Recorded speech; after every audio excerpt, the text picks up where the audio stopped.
Olha aí, meu aluno, eu não falei para você?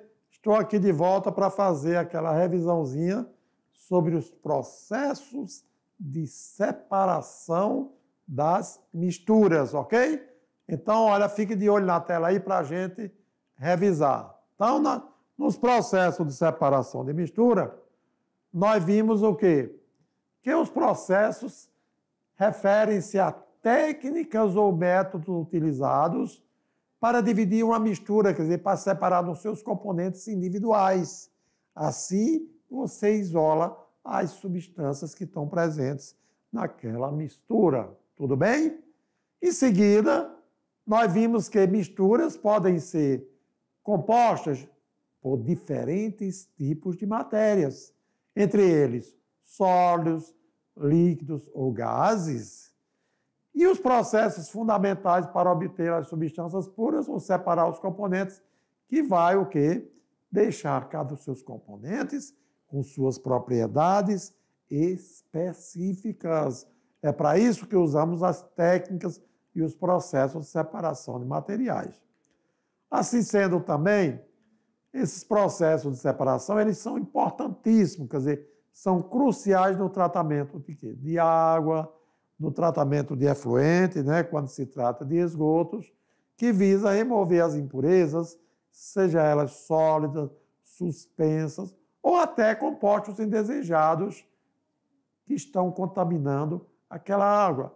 Isso visa o quê? Garantir a segurança e a qualidade da água que se precisa para consumir, tá bom? Isso aqui foi uma breve retrospectiva, lembrando ainda que temos a reciclagem do lixo.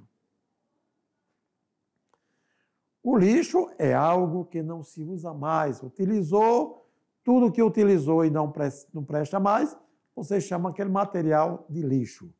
Pode ser no estado sólido, pode ser no estado líquido, né?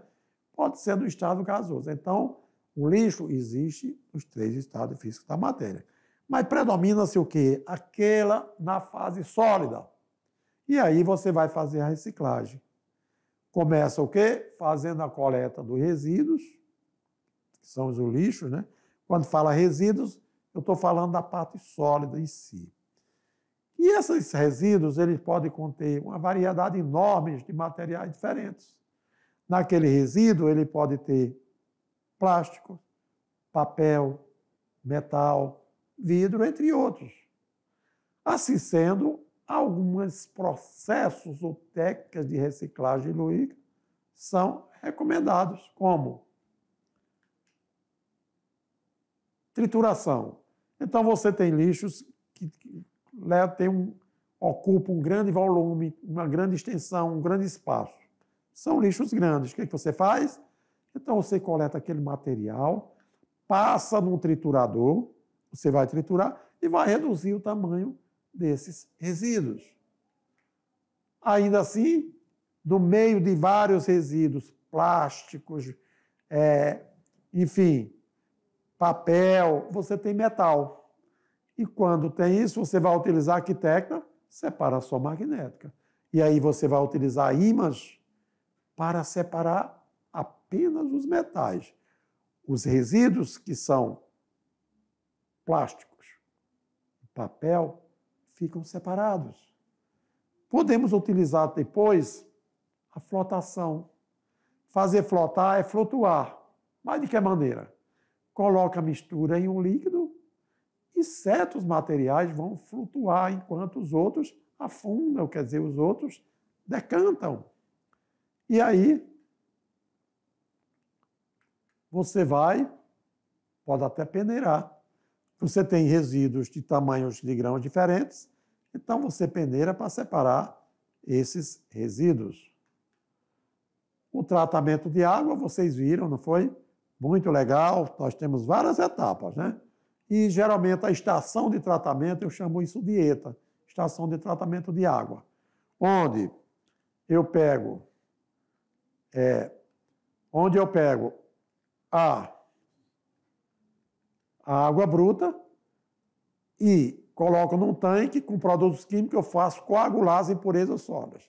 Vai flocular mecanicamente por agitação, depois decantar as impurezas sólidas. E a parte líquida que faz, sobrenadando, transfiro para outro tanque. Para garantir a remoção das impurezas sólidas, eu faço uma filtração.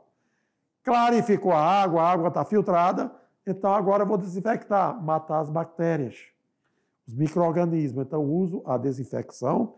A água, depois de desinfectada, eu vou fluoretar para poder permitir que a água está completamente potável e indicada para o seu uso. Beleza? Valeu a revisão aí? Ah, ótimo! Agora, se ligue, vá lá, faça a sua atividade de sala, porque já já eu voltarei para fazer o comentário de cada questão. Boa sorte aí, meu caro aluno, daqui a pouco eu estou de volta.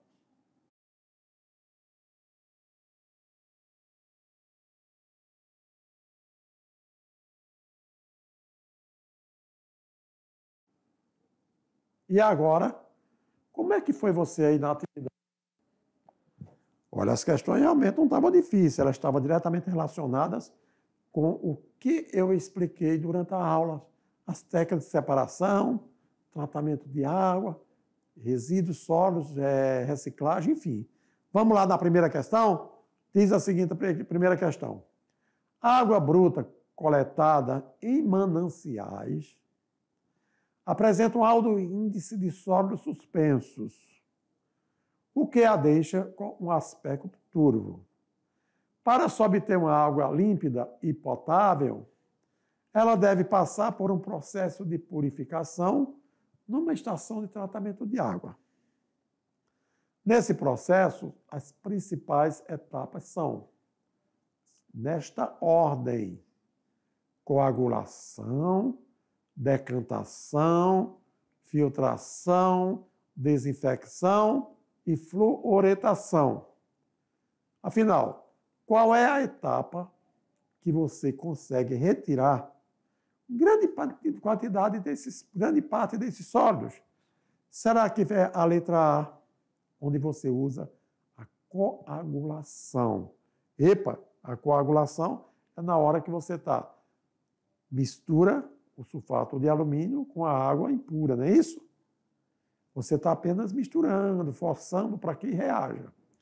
Letra B, decantação. Ah, rapaz, então é aqui que depois de coagular, flocular por agitação mecânica, vai para o tanque, deixa em repouso para que as impurezas, olha lá, grande parte desses sólidos se decantam, né? Na filtração, a filtração vem depois da decantação. A desinfecção vem depois da filtração. E a fluoretação vem depois da desinfecção. Então, a etapa que visa retirada de grande parte desses sólidos será qual? Você tem a letra B, que é exatamente a etapa de decantação. Beleza? Então, você tem aqui a decantação. Por quê? Porque é na decantação que, devido à água bruta coletada no manancial, tem um grande aspecto turvo devido ao alto índice de sólido suspenso, quando ela passa pela coagulação, a água, a floculação, então ela vai ficar em repouso. As impurezas que estão aglutinadas, elas se tornam mais densas do que a água. E a tendência de quê? Ir para o fundo do recipiente. Beleza? Por isso que a alternativa B foi a decantação. A coagulação realmente vem antes da decantação. Aí acontece a decantação, é como se virasse lama no fundo do recipiente, né? Toda a parte bruta, ela vai decantar lá. Para a filtração, ela retira as partículas que não decantou, e desinfecção e fluoretação você só faz depois que tirou todas as impurezas brutas e até os micro-organismos. Esperando ter contribuído com um comentário para o seu aprendizado, Convidamos você agora para comentar a segunda questão. E no Enem de 2020, nós tivemos o seguinte enunciado: a obtenção de óleos vegetais, de uma maneira geral, passa pelas etapas descritas no quadro. Então, nós temos aqui preparação de matéria-prima, e nós temos extração do óleo bruto. Então, nós temos as etapas seleção dos grãos, descascamento, trituração, cozimento. E na extração do óleo, prensado, extração e destilação. O que ocorre? Quando faz a separação dos grãos, separação da sujidade mais grossa, descascamento, separação de polpa e casca, trituração, rompimento dos tecidos das paredes das células, cozimento, aumento da permeabilidade das membranas celulares, prensagem, remoção parcial do óleo, extração, obtenção do óleo bruto por hexano, que é o solvente, e destilação, separação do óleo e do solvente. Aí sim, está vendo aqui? Muito complexos, mas precisam de uma interpretação sobre o que você está vendo nesse quadro. Assim sendo, qual das subetapas do processo, você está lá na obtenção de óleos vegetais, hein? Qual das subetapas do processo é realizada em função apenas da polaridade das substâncias? Quer dizer, polaridade, positivo, negativo, positivo, positivo, ok? Se repele, negativo, negativo, se repele, positivo, positivo, se atrai. Bom, mas para isso, você, para separar, quando utilizamos as substâncias, elas apresentam determinadas polaridades, você sabe disso. Aí eu vou utilizar o quê? Uma trituração? Eu vou utilizar um cozimento, uma prensagem, uma extração ou uma destilação. E aí, o que você acha necessário na obtenção dos óleos vegetais, de uma maneira geral? Qual é a etapa que permite você obter com clareza? Olha lá, a extração. Obtendo o óleo, como você utiliza o quê? Solventes indicados, né? Por quê? O comando, quer dizer, lá no enunciado da questão, queria saber qual das subetapas eram realizadas a função quando se usa a polaridade das substâncias. E na subetapa de extração, nós podemos observar que existe a obtenção do óleo bruto quando se tem hexano. Ah, é? O óleo e o hexano, eles apresentam, ok, facilidade com relação às polaridades. Sendo assim, podemos entender que houve a adição de um solvente apolar, o hexano, e como a maioria dos óleos são praticamente também apolares, e o hexano é apolar, podemos afirmar que essa subetapa é a extração, onde ocorre a função apenas da polaridade das substâncias. Moral da história. Só justificando essa questão, nós sabemos que a água não se mistura com a gasolina, não é isso, meu aluno? A gasolina é o hidrocarboneto derivado do petróleo. E a água, ela é polar, hidrogênio, oxigênio, positivo ou negativo. Mas os hidrocarbonetos, no caso da gasolina, são apolares. Então, por isso que quando você mistura água e gasolina, água e óleo, então fica o óleo em cima, a água embaixo, tá bom? Ótimo. E aqui, no caso do hexano, ela é uma substância que é apolar. Como todo óleo também é apolar, então vamos extrair utilizando este solvente. Então, assim sendo, justifica a letra D. Então, na maioria das vezes, você pode ter pensado, foi destilação. Não, calma aí. Então, você tem óleos e você tem aqui o quê? Uma mistura, ok? De óleos vegetais. Então, para separar, você tem que utilizar um solvente que tenha a mesma polaridade. Valeu? Agora, convidando você para a terceira questão. Em Bangladesh, mais da metade dos poços artesianos, vocês sabem o que é poço artesiano, né? Aquele que tem água subterrânea, cuja água serve à população local e que está contaminada com arsênio, elemento químico proveniente de minerais naturais e também o uso de pesticidas. O arsênio apresenta efeitos tóxicos cumulativos, quer dizer, sequenciado. Quanto mais você usa, mais você acumula o arsênio.